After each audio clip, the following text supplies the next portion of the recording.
Alright, so let me share my personal story first and foremost. When I was a child, I used to wonder why I have to carry such a heavy bag every day to school with books that never ever even try to make me feel interested in them. Instead, they just obligated me to think in the same way as they do. Therefore, I was quite curious about that. But as times go by, the realization dawned upon me that it's actually not the fault of the books, but the flaw of the education system. Well, before going directly to that matter, let's evaluate a little bit on current situations. So nowadays, people are very much obsessed with academic validation. So those who achieve excellent grades are considered to be bright and intelligent, no matter how disrespectful they might be, and no matter how bad their behaviors are. On the other hand, those who do not excel in their study, but maybe talented in other skills and maybe polite, are regarded as failures. To be honest, I do not see eye to eye with them on this matter, with all due respect.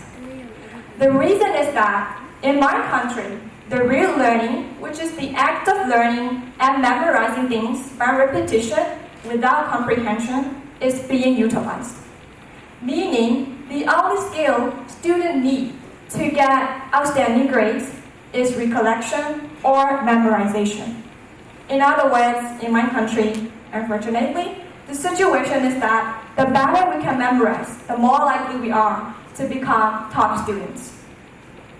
Well, that's probably because people are not aware of the negative consequences of real learning.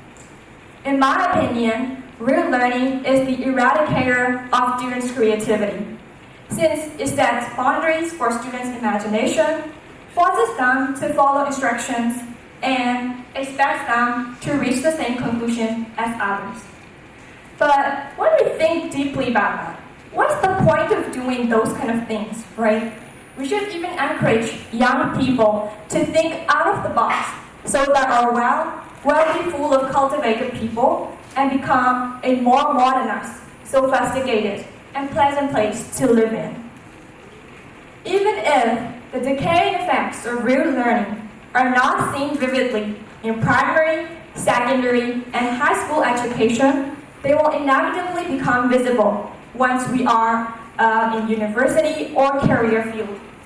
The reason is that in those parts of our life, just being able to memorize the points and facts wouldn't work. And we need many other important factors such as life skills, 21st century skills, and the skill in which we can understand and learn the complexities of the subject matter. However, unfortunately, in reality, one study has found that the most common learning disability among undergraduates is incomplete comprehension, which is the direct result of using real memory to learn complex concepts. Therefore, young adults are finding it difficult to function in the working world since they are relying so much on real memory. On top of that, researchers now agree that the value of real memory and real learning is not what it was once believed to be. While there is an appropriate use for real memory, researchers have discovered that it is not an effective way to learn and understand information and concepts. However, surprisingly, people are oblivious to this fact because of their blind adoration for this system, or probably because they're used to this system. Therefore, they are against abolishing it, and it has been a controversial topic for many decades. But from my perspective, just because we're used to this system doesn't mean we cannot make any changes to it, right? We must get out of our comfort zone to make our lives, the world, and the future of our coming generations better. In order to do this, we must welcome an education system that does not solely focus on memorization, but on many other factors such as imagination, creativity, manners, and behavior, and so on.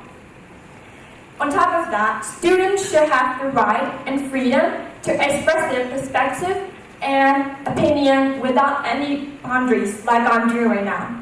I'm very honored and privileged to get a chance to convey my outlook without any restrictions here, which was a far-fetched idea in my school days. So the major driving force behind this change can be anyone, not only the leaders, teachers, principals, and other eminent figures. So everybody, let's try our utmost to get rid of this dreadful education system. Well, after all, the whole purpose of education is to turn mirrors into windows and to be able to overcome the obstacles and hurdles of life. We must be earned with valuable education. Thank you, and I am Thiri from Teachers of CPE class.